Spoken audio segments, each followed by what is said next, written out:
श्री राधे राधे। भक्तों, संतों का स्वभाव होता है कि हर साधु संत भक्त के उत्सव में भाग लेना, सहयोग करना, और यही स्वभाव था श्री ज्योतिराम जी का भी। यद्यपि वो विरक्त संत नहीं थे, लेकिन मन से विरक्त थे, देखने में गृहस्थ थे। वो एक संत बाबा हरिदास जी माट गांव वाले जो थे, उनसे बड़े प्रेम से भगवान की भक्ति के कारण जुड़े हुए थे।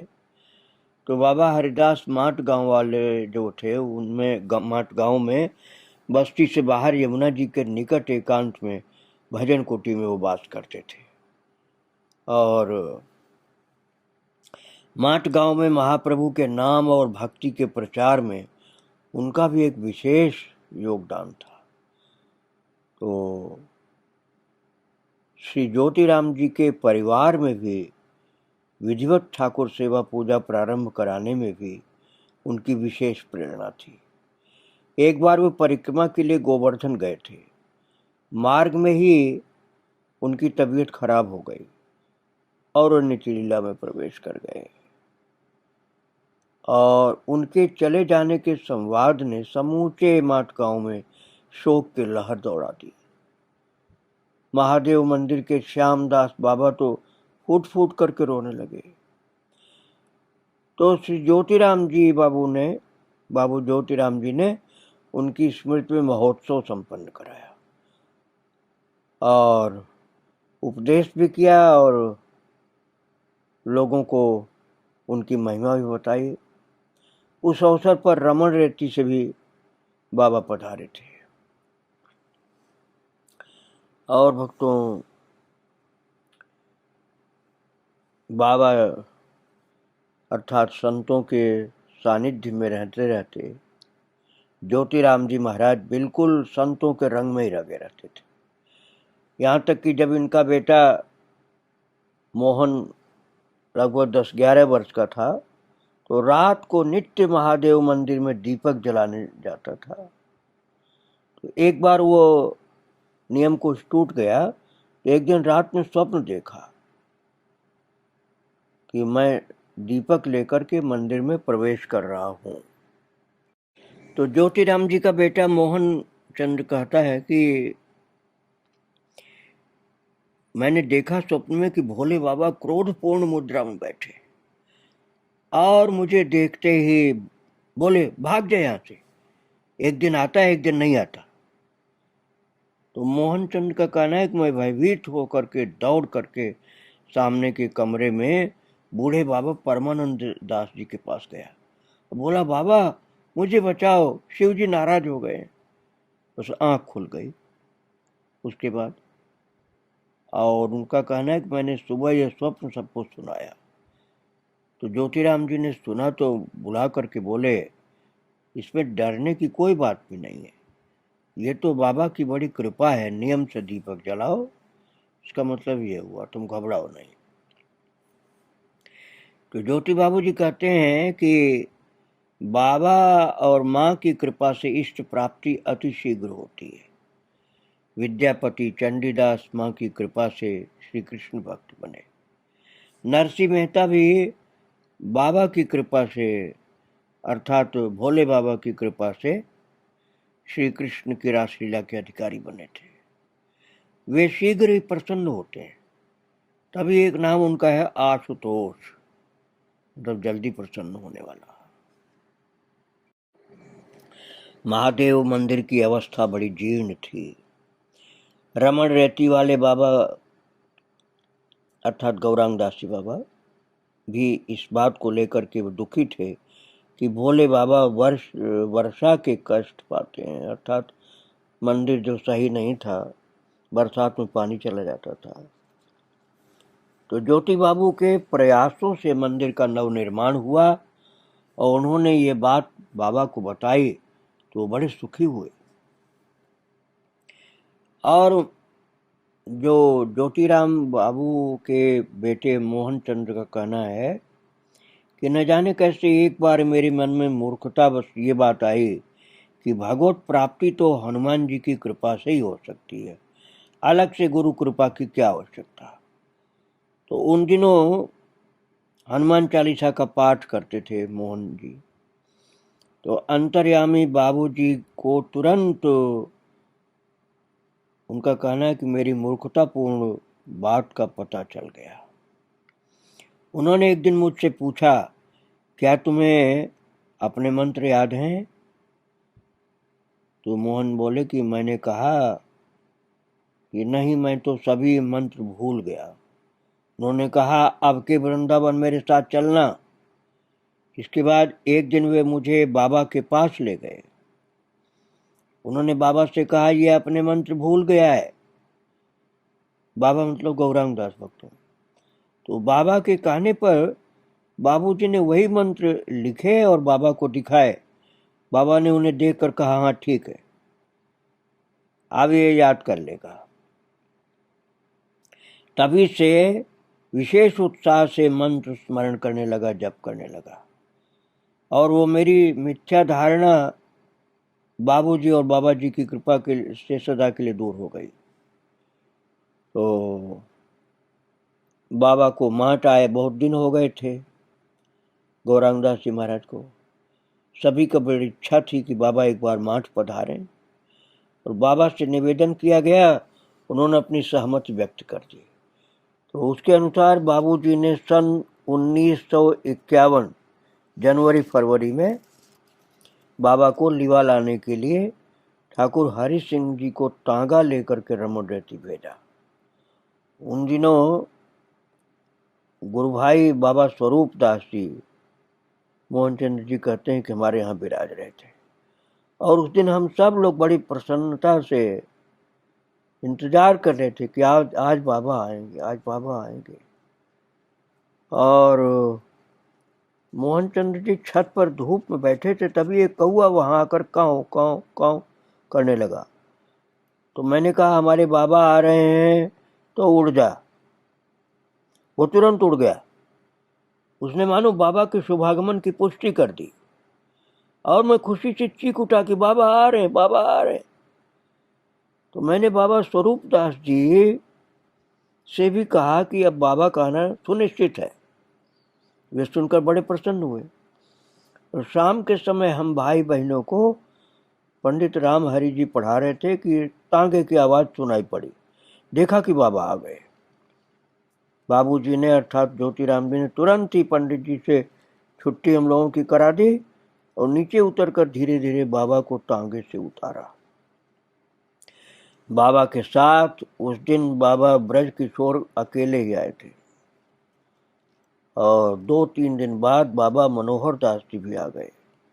बाबा के आने से बाबूजी को आनंद हुआ, और बहुत आनंद हुआ। मेरे शरीर में भी करंट सा दौड़ गया। बाबूजी की स्थिति बहुत भरपूर थी आनंद से। और बाबा के दर्शनार्थ लोगों का आना जाना शुरू हो गया। बाबा सभी को अपने वचनामृत से तृप्त करने लगे। एक दिन पंडित श्यामलाल वकील ने कहा, बाबा जो भाग्य में लिखा वो तो होके ही रहता है। बाबा ने उत्तर दिया, ठीक है, पर रेख पे मेख मारवे बारे भी हैं, अर्थात लिखे को बदलने वाले भी हैं। तात्पर्य ये था कि प्रभु के भक्त चाहें तो विधि के विधान को भी बदल सकते हैं। श्यामलाल जी बाबा की ब्रज भाषा को सुनकर आश्चर्यचकित रह गए। बाबा ने कहा था ना, रेख पे मेख मारवे वारे भी हैं। तो एक दिन बाबा मनोहर लाल जी ने अपनी लड़की की शादी को लेकर कुछ चिंता व्यक्त की। तो बाबा ने कहा, चिंता मत कर, खूब लड्डू खायो करेगी। ऐसा हुआ। उनकी लड़की शारदा की शादी एक हलवाई परिवार में हुई। भाई गौर गोपाल एक बारात में जाने वाले थे। वो चाहते थे कि उन्हें एक नया ऊनी कोट सिलवा करके दिया जाए। तो बाबूजी सोचते थे कि पुराने से ही काम चल जाएगा। जब बाबा ने ये बात सुनी तो बाबूजी से कहा, ज्योति, अरे जाए नयो कोट बनवाए देना, बच्चन को मन नहीं मारना चाहिए। तो बाबूजी के लिए तो बाबा की हर बात आदेश जैसी होती थी। क्योंकि गौरांग दास जी को गुरु भाई नहीं गुरु जैसा ही मानते थे वो। तो तुरंत गौर गोपाल के लिए नया कोट सिलवा करके दिया। गौर गोपाल और मोहन जी के भांजे नानक चंद कुश्ती लड़ते रहते थे। बाबा देख देख करके बड़े प्रसन्न होते और हंसते और गौर गोपाल से कहते, तू तो मेरे दोस्त है। और एक दिन बाबा के एक शौर के लिए एक नाई को बुलाया गया और उसकी बहू को बड़ा तेज बुखार था। उसकी चिंता देखकर बाबा ने कहा, नृसिंह को चरणामृत ला के पिलाए दे, ठीक है जाएगी। माठ में नृसिंह देव का मंदिर है। तो वो नाई जो था वहां से चरणामृत ला करके अपनी पत्नी को दिया और वो बिल्कुल स्वस्थ हो गई। बाबा जी की तबीयत कुछ अस्वस्थ चल रही थी। माठ में उन दिनों सरकारी अस्पताल में अनूप शहर के एक वैद्य थे। उनके हाथ में बड़ा यश था। बाबूजी उन्हें बुलाए और बाबा को दवा दिलवाई। उनकी औषधि सेवन करने से बाबा को काफी लाभ हुआ। और मोहन चंद्र जी का कहना है कि एक दिन हमारे गुरु भाई ठाकुर हरि सिंह ने दोपहर को प्रसाद के लिए बाबा को आमंत्रित किया। बाबा ने उनका आमंत्रण स्वीकार किया। बाबूजी बोले, हरि सिंह बड़ा भाग्यशाली है। बाबा के प्रसाद पा लेने के बाद हरि सिंह ने रोली चावल से बाबा का तिलक किया और उन्हें दक्षिणा स्वरूप 1 रुपया भी दिया। 1 रुपया आप चांदी का समझो तब समझ में आएगा। बाद में जब बाबूजी ने बाबा के माथे पर लाल तिलक देखा तो उन्हें आश्चर्य हुआ और पूछने पर बाबा ने कहा, हरि सिंह ने तिलक क्यों और 1 रुपया दक्षिणा भी दी। तो मैंने रुपया को मने करी तो बोले, बाबा मेरी गुरु दीक्षा तो तभी सफल होगी जब आप मेरे रुपया स्वीकार करोगे। वो दुख मानती या मारे मैंने कछु नहीं कही। तो बाबूजी ने ये कह करके वो मूर्ख है अपने वस्त्र से बाबा का वो तिलक पोंछ दिया। एक दिन मेरे पूछने पर कि महाप्रभु कौन थे, बाबा ने कहा, अभी इतना ही समझ लो कि अयोध्या में जो राम थे और ब्रज में जो कृष्ण थे, नवद्वीप में वही महाप्रभु थे। एक दिन दोपहर को बाबा मनोहर दास ने प्रसाद पा लेने के बाद बाबा के हाथ धुलाए, पर वे तौलिया से उनका हाथ पोंछना भूल गए। बाबा ने नाराज होकर उनका दायां हाथ पकड़कर जोर जोर से प्यार से थप्पड़ लगा दिया और कहा, बाबूजी से कहा, ज्योति मैं इनको इतना समझाऊं पर ये समझे ना है। तुरंत ही बाबूजी के मुंह से निकला, बड़ी कृपा है, बड़ी कृपा है, आपने प्रसाद दिया इसको। वास्तव में ये कोई शारीरिक दंड नहीं था, ये तो कृपा शक्ति का संचार था। मनोहर दास जी बड़े भोले भाले सरल प्राण महात्मा रहे। बाबा को छोड़ करके और कुछ जानते ही नहीं। देखते देखते प्राय 1 मास बीत गया।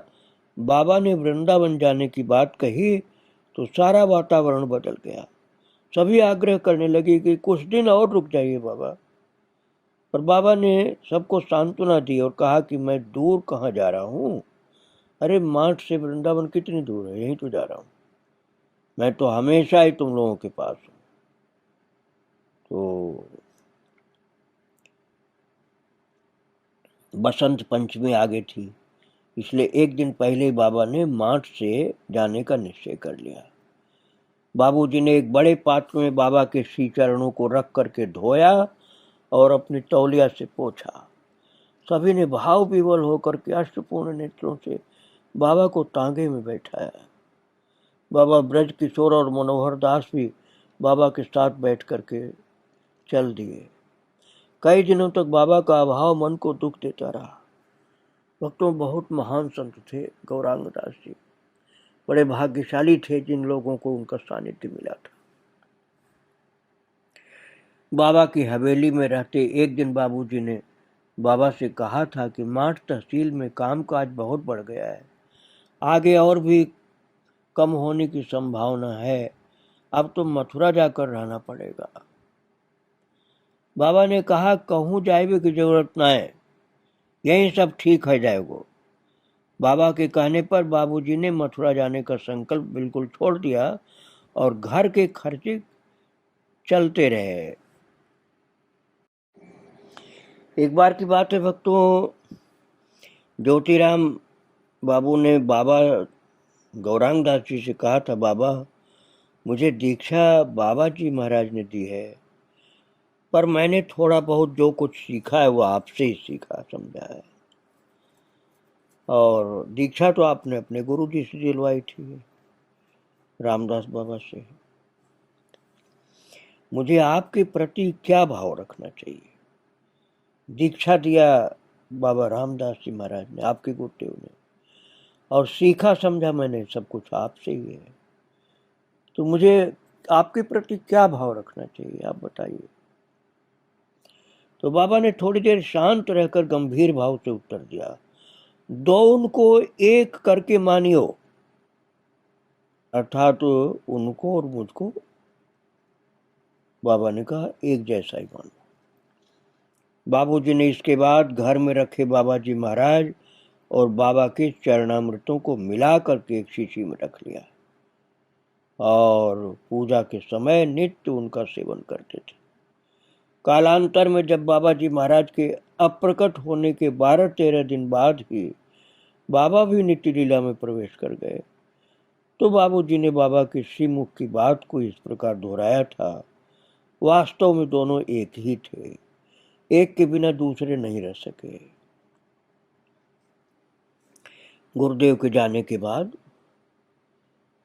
रामदास जी के जाने के बाद ये घटना घटी थी भक्तों, गौरांगदास जी महाराज की।